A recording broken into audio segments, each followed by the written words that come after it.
Welcome, Carla. I'm so honored to have you with us today for the Shift series.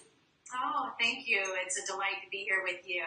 So this is Carla Golden. Carla and I have been friends for a little while, and I've been watching kind of behind the scenes as you've been growing this empire that's really bringing awareness around food and choices and all that goes into the choices we make around food and how that translates into healthier body, healthier living, happier life, all kinds of really transformationally beautiful topics that are so near and dear to me.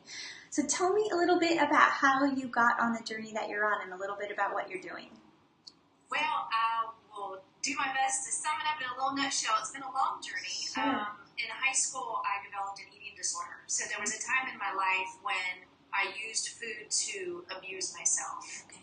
And over time, as I outgrew that and I started to understand food better and the power of food, I started to pay more attention and started picking up just little notes here and there about better things to eat than other things.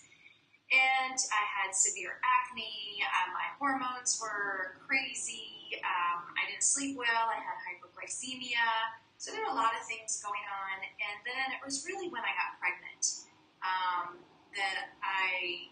and it wasn't during the pregnancy, actually while I was pregnant was probably the worst diet I ever ate, which is awful. But I was so nauseous and so hypoglycemic that I would just Band-Aid eat. Just whatever I could handle in the moment just to get to the next moment. So it was really crisis eating all through my pregnancy. And then I nursed her for 2 years. And then when she started eating solid food, I became really interested in what I was putting in her mouth because I cared about her little body more than anything I've ever cared about. Right. And then as I'm feeding her, I thought, I probably deserve the same attention and the same level of care. And I thought, I need to look closer at the things that I'm eating, not only because I matter too, but I'm also modeling how to eat now for this little person. And so that was really where the big journey started. Started reading more, inquiring more. I went through massage school, met a lot of interesting, educated people there. And then I enrolled in the University of Natural Health, and to make it all more formal. And I have my bachelor's degree now in holistic health and healing, and I'm pursuing my master's degree.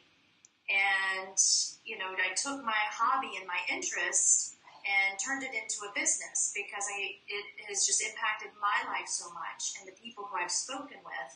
And I thought I could do this for a living and be very passionate and fulfilled and really make a difference in the lives of many people. So that's how I got here.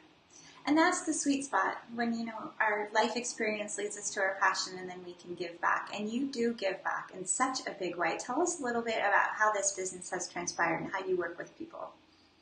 I work with people in a lot of different ways. I am a massage therapist, so there's part of my business that is very location specific, and it's one-on-one, hands-on. It's quiet, no technology, and it's beautiful. And then the other side of my business is just the opposite. It's global, it's online, it's high-tech, and it's noisy. There are beeps and buzzes and rings, but I love how they balance one another because that feeds different sides of me. And I don't know if I could really do one or the other as well without the other. Yeah. It keeps me very balanced. And, so I forgot your question. Yeah, how you're doing this work or how it's manifested itself. And I guess part of my driver for that question is, what are some of the key things that you see that are holding us back from making these changes and these choices? I think a lot of people don't realize that they're worth it. Yeah. Number one, that they're worth the extra effort and the education and the investment. So they don't realize they're worth it. And number two, people don't realize the magnificent healing power of food. Yes. I mean, we eat 2 or 3 times a day, maybe more. And whatever we're eating is impacting us for good or for not. Yes. And, not every meal has to be like the supreme, elite, superfood, everything meal. But we can set these goals and and learn more about food and keep those in our vision and work towards that direction. And then little by little over time, we start making these better choices, and it changes our entire chemistry, not just how we look physically and perform physically, less muscle aches or less joint aches or whatever, but it changes the chemistry of our brains and our hearts. Yes. And so what I've noticed over the years as I've committed to this lifestyle, which is now so easy, I don't even think about it, this spiritual growth that I have experienced was, I didn't know that was coming. Yeah. And now that I've experienced it, I hear that so many other people experience that too. It's a very common phenomenon, but it's hard to explain it to somebody who's not experienced it. But you get this clarity of mind, and the mental fog lifts, but it's more than just absence of mental fog. Yeah. It is a deeper connection to your source. It is, so many people suffer from anxiety. And I think so much of it is just chemically induced from, the coffees, the alcohols, the fast food, the processed food. We have an anxious chemical cocktail brewing through our bodies at all times. And when we get rid of that, the anxiety leaves, and so many things just calm down and settle down. And my trust in life and my faith in my source, that everything has a purpose, everything will one day make sense, little things make more sense as I go along. That has been the best part of it. And I know other people get there through different doors. Not everybody gets there through food. Some people do yoga or some other form of exercise or devout learning, or, there are many, many other ways. But food has definitely been my door. So now, rather than abusing myself with food as I did years and years ago, I now heal myself and practice acute self-care with food. And it feeds not only my physical body, but it nourishes my spiritual body. And that is just something I don't ever want to let go of, because that's just way too good and way too sweet. Absolutely. And I love what you said. It echoes, I think, no matter where we are in our journey, whether we're trying to overcome chronic illness or chronic overwhelm, we think that simply removing that symptom is the goal. And as soon as that starts to go down, you realize that there's really this beautiful thing waiting for you on the other side, which is an alignment to your divine path. It could be as simple as just feeling happy, like truly feeling what happiness feels like in your body again. Truly, not just the fake it till you make it gratitude I see so often, but the actual heart-bursting, tear-rendering gratitude that comes. So even within the food space, there's lots of different doors. Tell us a little bit about your door and what that lifestyle change looks like for you. Well, I practice a high-fruit, mega-veggie lifestyle. I usually just call it high fruit because that's really predominantly what I eat. I eat a lot of fruit. And I got there through a path. I read The Omnivore's Dilemma to become a vegetarian. And then I read Dr. Will Tuttle's book called The World Peace Diet. I actually heard him speak.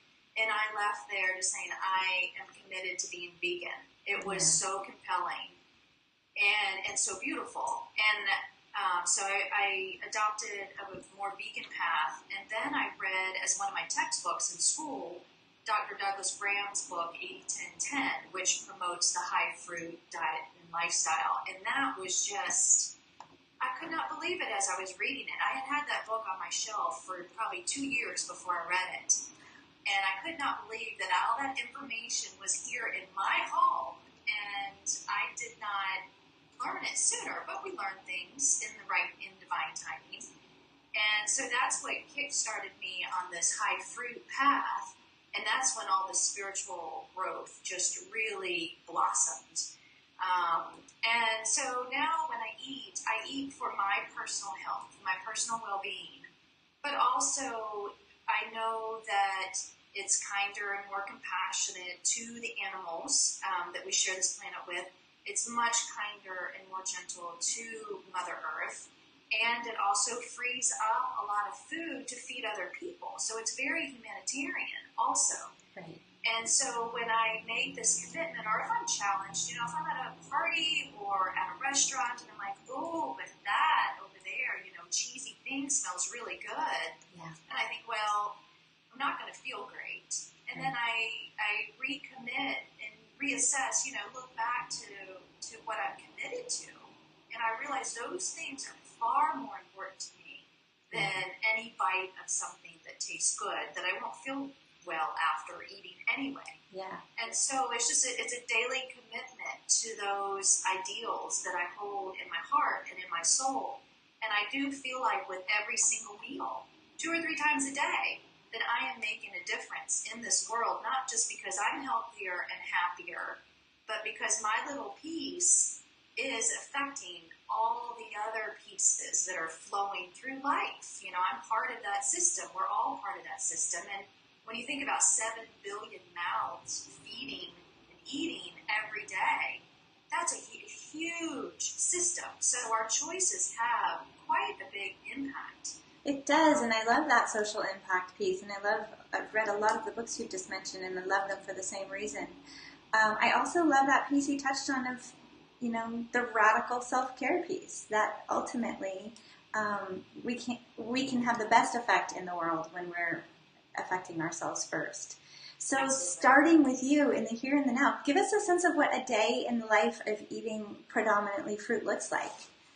Well, today I have had a big mug of matcha tea, which is a whole leaf green tea, which I love. I've been drinking it for years. It has, 100 times the beneficial properties of just bagged green tea, which we already know is so great for us, but it's the whole leaf pulverized into a powder. And then most every morning I have some version of banana ice cream. So it's just frozen bananas with another fruit, whether my favorite is blueberry. I call it banana blue.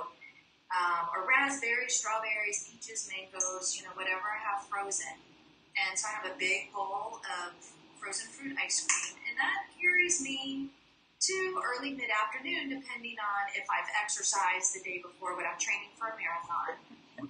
So the day after I run, I'm very hungry. So I actually might have 2 servings of banana ice cream. Yeah. And then today I had a Blend Fresh. It wasn't a smoothie. It was more like a slushie because I made it with ice. And Blend Fresh is a new product that I'm representing, and it's raw, whole plant food powders. And so I had ice and water and a scoop of the plant protein and 2 scoops of the red powder, which is just 12 different red fruits and vegetables. And I put it all in my high-speed blender, and it made this slushie. And I just had that a little while ago. Wonderful. So I'm getting a big boost of clean plant protein, which is important to me as I train for this marathon. Yeah. And then it's just extra servings of fruits and vegetables. So I'm full, I'm happy, it's light, I don't feel weighed down. And then for dinner, I'll probably have my favorite dinner, which is my hip pea power bowl, which is sweet peas and avocado, tomatoes, lemon juice, and some sea salt and some freshly ground black pepper. And that's just my go-to dinner almost every night during the week. Something anyone can do. Healthy fats in there, veggies, some good salt. It sounds wonderful. And I know a lot about food. I am terrible in the kitchen. That's not my creative space. That is just not where I want to be hanging out. Sure. So this lifestyle suits me well because it can be so simple. Yeah. And for me, it is very simple because that's all I really can pull off. Other people, can make these really beautiful, more intricate recipes. There's plenty of stuff out there for people who love to be in the kitchen and make beautiful food. But it can be just as simple as how I do it. Come over to my house for lunch, I'll cut a watermelon in half, and we both have a bowl of watermelon. It's that simple. Oh, I love it. That's wonderful. Now, you must bump up against some myths and perceptions. What are the 3 myths there's, let's say, the top 3 myths you bump into? I'm imagining one is, that's too much sugar, for example. Yeah. Too much sugar. Yeah. Where do you get your protein? Okay. And how do you eat that much? Okay. So let's do those 3. Let's bust those. Okay. Well, the sugar issue, the sugar is not the problem. It's combining the fruit sugar with fats that's the problem. And it will cause sugar to back up in the blood because the fats encase everything. So it's like the sugar and the insulin are trying to communicate through rain jackets or Ziploc bags. Got it. So the blood doesn't get processed. So then, it gets converted to stored energy, which is fat. And it can cause blood sugar imbalance issues. It can cause candida overgrowth. But it's not the fruit that's the problem, it's the fat. So we have to separate the fruit from the fat.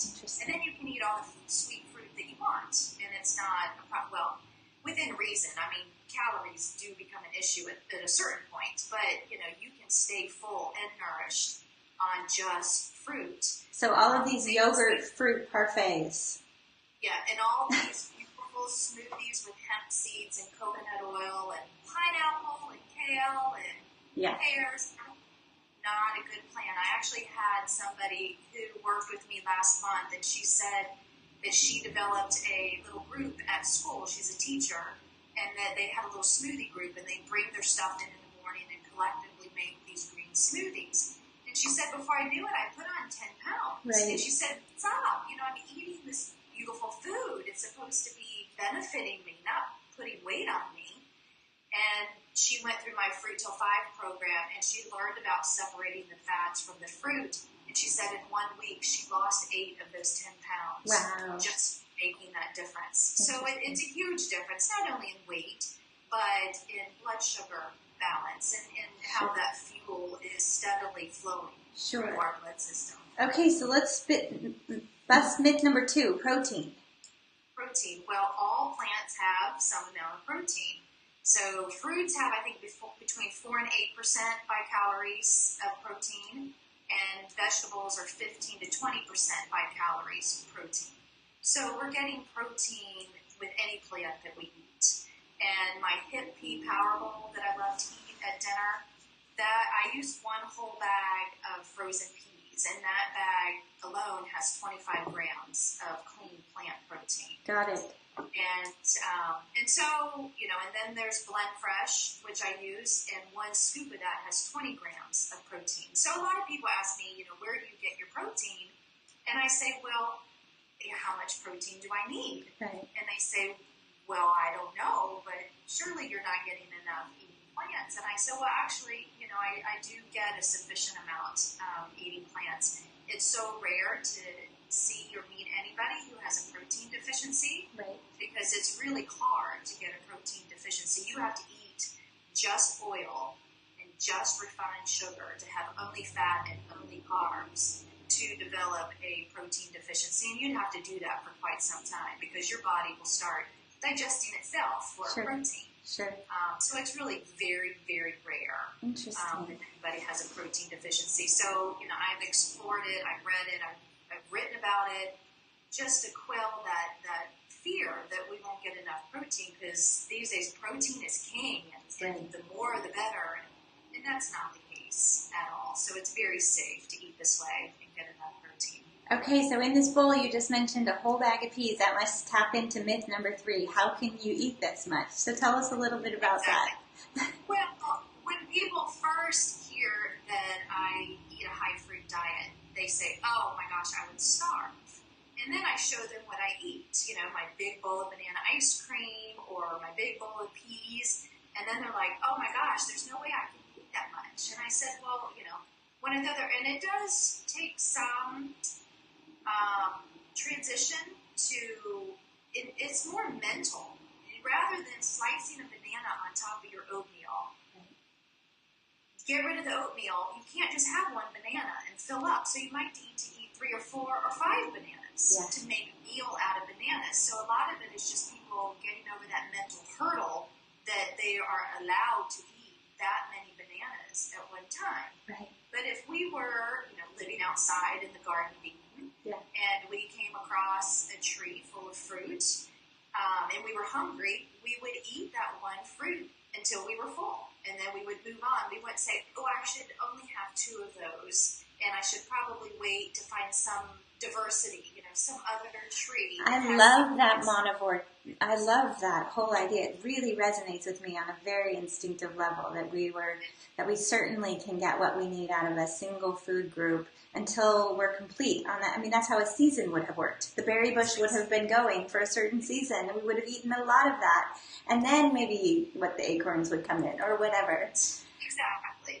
And so, it's very gentle on the body to introduce just one food or two or three, very simple. And I tell people, I said, make your diet only as complicated as you want your life to be. Nice. And I like my life to be very simple and easy. Yeah. So therefore, my diet is very simple and easy. And as I eat, I'm telling the physical world and the spiritual universe what kind of life I want to live, and what kind of world I want to live in. And so that's another way of, practicing spirituality by those food choices, and that what we take that's outside of us and put inside of us gives a message of how we want to live. So that's important. And that's that alchemy I love so much. That's the manifestation through food you're bringing into the equation. That's beautiful. Yep. So you have a way that people can get exposed to this and start to learn how to do it. Tell us a little bit about Fruit Till 5 and where we can find it and what goes along with that. Well, you can just simply go to fruittill5.com and it will pull up the page on my website, or you can go to carlagoldenwellness.com. It's there too. And it is a free 1-week session. I do it once a month, and together we eat fruit until 5. And it sounds pretty simple, but I walk people through the nuances, like separating the fruit from the fat. That's the big one. Getting people to eat enough at one sitting so that they don't get ravenously hungry, and then they're looking at the clock waiting until 5 so they can go eat something else. And we do eat after 5. It's not that we cut the food off at 5. Yeah. Dinner has a little bit more flexibility because we're often with other people at dinner time. A lot of times we eat breakfast and lunch alone, so we have, a little bit more independence there. Mm-hmm. And then, so there are different ways to eat dinner. And so I explain all that, and just how the day breaks down, the hours, the food blocks, to focus on. And so I just walk through that entire process, and I take the people who sign up and who are committed and who participate in the Facebook group. It is life-changing, and I've not had a single person who has committed to the Fruit Till 5 method who has left not feeling better. Some weight has been released, they're sleeping better, eventually, letting go of some medications, pains are leaving their body. I mean, they're happier, it's easy, and they're so thrilled by how simple it is. Love it.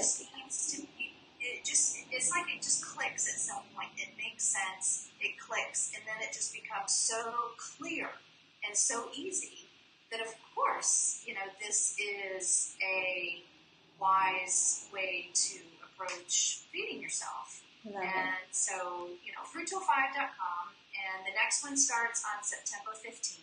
And like I said, I do it once a month. I started it in January, and since then, over 1,000 people have been through the program, and it has been such delight for me to witness people liberating themselves, because I believe that self-healing is the only kind of true healing.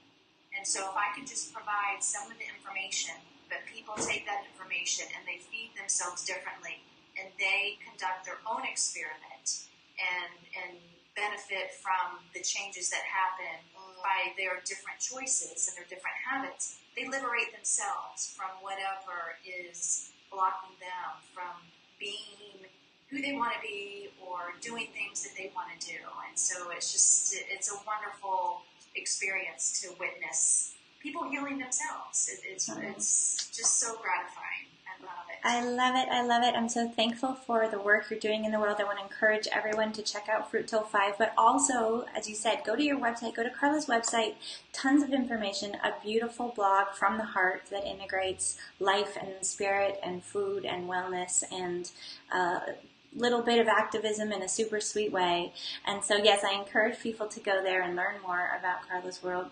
Before we wrap up, I always like to ask if there were just one thing that a person could do, just one thing to make a new choice or align themselves to a all-fruit diet, the first thing you might recommend that anyone could do from anywhere, what would that one thing be?